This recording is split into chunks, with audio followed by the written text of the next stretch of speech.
Hello friends, ओम श्री गणेशाय नमः। जय श्री कृष्ण। आप सभी का स्वागत है आपके अपने यूट्यूब चैनल पर। फ्रेंड्स, आज हम आपको इस वीडियो में बताने जा रहे हैं साल 2022 की माघ मास की शुक्ल पक्ष की जया एकादशी की पौराणिक व्रत कथा, पूजा विधि, शुभ मुहूर्त, व्रत पारण का समय, महत्व और उपायों के बारे में। फ्रेंड्स, वीडियो शुरू करने से पहले आपसे रिक्वेस्ट है, अगर आप हमारे चैनल पर नए हैं और आपने अभी तक चैनल को सब्सक्राइब नहीं किया है तो प्लीज़ सब्सक्राइब कीजिएगा चैनल को, साथ ही प्रेस कीजिएगा बेल आइकन को, जिससे नए वीडियो से रिलेटेड नोटिफिकेशन आपको तुरंत प्राप्त हो सके। और वीडियो पसंद आने पर वीडियो को लाइक और शेयर जरूर कीजिएगा ताकि सभी भक्तों को इस वीडियो का लाभ प्राप्त हो सके।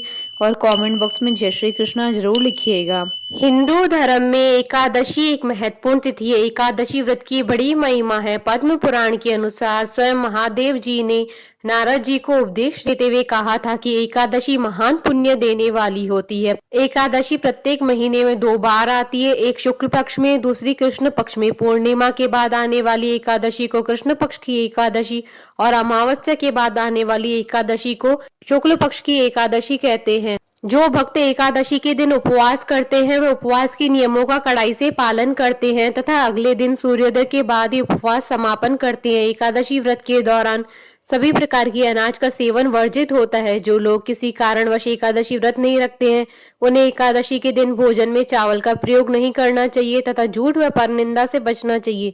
जो व्यक्ति एकादशी के दिन विष्णु सहस्त्र नाम का पाठ करता है उस पर भगवान विष्णु की विशेष कृपा होती है।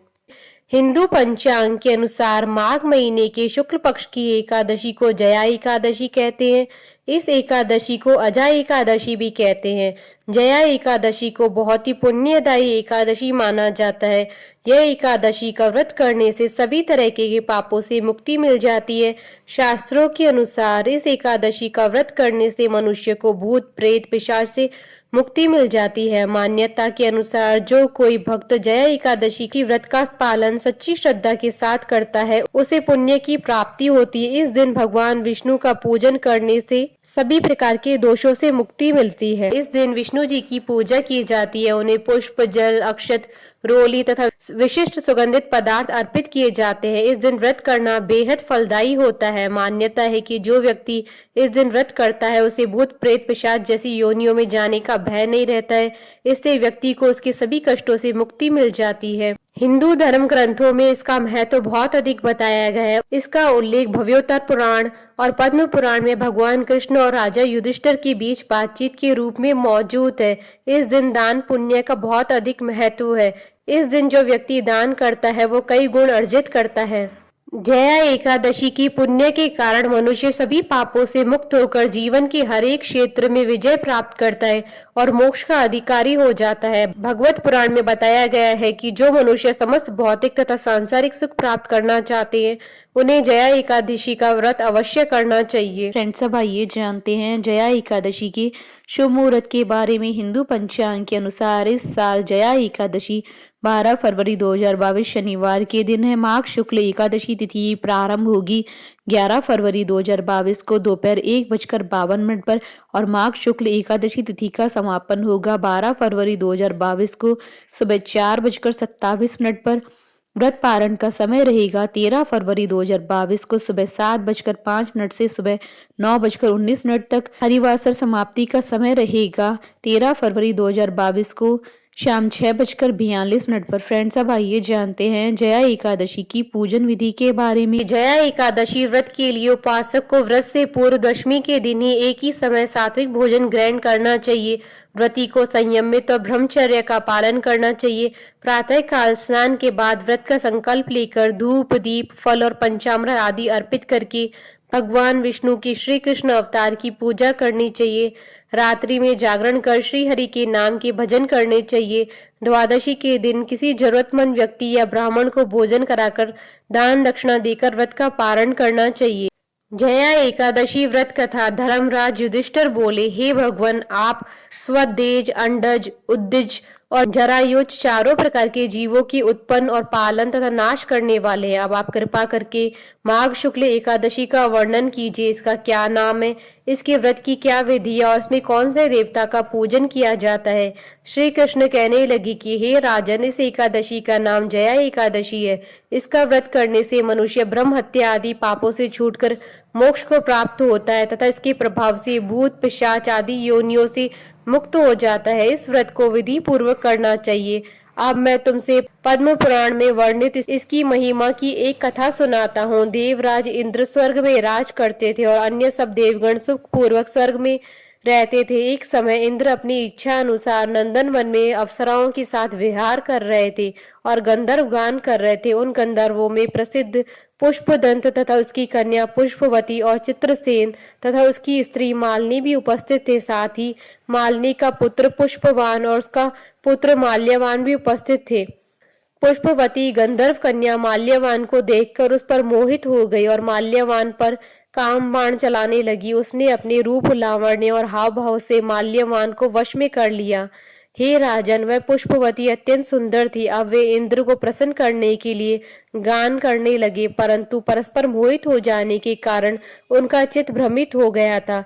इनके ठीक प्रकार न गाने तथा स्वर ताल ठीक न होने से इंद्र इनके प्रेम को समझ गया और उन्होंने इसमें अपना अपमान समझकर उनको शाप दे दिया। इंद्र ने कहा, हे मूर्खो, तुमने मेरी आज्ञा का उल्लंघन किया है, इसलिए तुम्हें धिक्कार है। अब तुम दोनों स्त्री पुरुष के रूप में मृत्यु लोक में जाकर पिशाच रूप धारण करो और अपने कर्म का फल भोगो। इंद्र का ऐसा शाप सुनकर वे अत्यंत दुखी हुए और हिमालय पर्वत पर दुख पूर्वक अपना जीवन व्यतीत करने लगे। उन्हें गंध, रस और स्पर्श आदि का कुछ भी ज्ञान नहीं था। वहां उनको महान दुख मिल रहे थे। उन्हें एक क्षण के लिए भी निद्रा नहीं आती थी। उस जगह अत्यंत शीत था, इससे उनके रोंगटे खड़े रहते थे और मारे शीत के दांत बजते रहते थे। एक दिन पिशाच ने अपनी स्त्री से कहा कि पिछले जन्म में हमने ऐसे कौन से पाप किए थे जिससे हमको यह दुखदायी पिशाच योनि प्राप्त हुई है। इस पिशाच योनि से तो नरक के दुख सहना ही उत्तम है, अतः हमें अब किसी प्रकार पाप नहीं करना चाहिए। इस प्रकार विचार करते हुए वे अपने दिन व्यतीत कर रहे थे। देव योग से तभी माघ मास में शुक्ल पक्ष की जया नामक एकादशी आई। उस दिन उन्होंने कुछ भी भोजन नहीं किया और न ही कोई पाप कर्म किया, केवल फल फूल खाकर ये दिन व्यतीत किया और सायंकाल के समय महान दुख से पीपल के वृक्ष के नीचे बैठ गए। उस समय सूर्य भगवान अस्त हो रहे थे। उस रात को अत्यंत ठंड थी, इस कारण वे दोनों शीत के मारे अति दुखित होकर मृतक के समान पड़े रहे। उस रात्रि को उनको निद्रा भी नहीं आई। हे राजन, जया एकादशी के उपवास और रात्रि के जागरण से दूसरे दिन प्रभात होते ही उनकी पिशाच योनि छूट गई। अत्यंत सुंदर गंधर्व और अप्सरा की देह धारण कर सुंदर वस्त्र आभूषणों से अलंकृत होकर उन्होंने स्वर्ग लोक को प्रस्थान किया। उस समय आकाश में देवता उनकी स्तुति करते हुए पुष्प वर्षा करने लगे। स्वर्ग लोक में जाकर इन दोनों ने देवराज इंद्र को प्रणाम किया। इंद्र ने इनको पहले रूप में देखकर अत्यंत आश्चर्यचकित हुआ और पूछने लगा कि तुमने अपनी पिशाच योनि से किस तरह छुटकारा पाया, सो अब बतलाओ। माल्यवान बोले कि हे देवेंद्र, भगवान विष्णु की कृपा और जया एकादशी के व्रत के प्रभाव से हमारी पिशाच देह छूटी है। तब इंद्र बोले कि हे माल्यवान, भगवान की कृपा और एकादशी का व्रत करने से न केवल तुम्हारी पिशाच योनि छूट गई है, वरन हम लोगों के भी वंदनीय हो गए, क्योंकि विष्णु और शिव के भक्त हम लोगों के वंदनीय हैं, अतः आप धन्य हैं। अब आप पुष्पवती के साथ जाकर विहार करो। श्री कृष्ण कहने लगे कि हे राजा युधिष्ठिर, इस जया एकादशी के व्रत से बुरी योनि छूट जाती है। जिस मनुष्य ने इस एकादशी का व्रत किया है उसने मानो सब यज्ञ जप दान आदि कर लिए। जो मनुष्य जया एकादशी का व्रत करते हैं वे अवश्य ही 1000 वर्ष तक स्वर्ग में वास करते हैं। माँ लक्ष्मी और विष्णु भगवान को प्रसन्न करने के उपाय। जया एकादशी के दिन उपाय से भाग्य के दोष दूर हो जाते हैं और भगवान विष्णु के साथ देवी लक्ष्मी की कृपा भी प्राप्त होती है। भगवान विष्णु को पीले फूल अर्पित करें। घी में हल्दी मिलाकर भगवान विष्णु को दीपक करें। पीपल के पत्ते पर दूध और केसर से बनी मिठाई रखकर भगवान को चढ़ाएं। एकादशी की शाम तुलसी के पौधे के सामने दीपक जलाएं। भगवान विष्णु को केले चढ़ाएं और गरीबों को भी केले बांट दें। भगवान विष्णु के साथ माँ लक्ष्मी का पूजन करें और गोमती चक्र और पीली कौड़ी भी पूजा में रखें। बोलिए माता लक्ष्मी की जय। भगवान विष्णु की जय, सनातन धर्म की जय। हमारे साथ इस वीडियो में अंत तक बने रहने के लिए आपका धन्यवाद। ओम श्री गणेशाय नमः। जय श्री कृष्ण।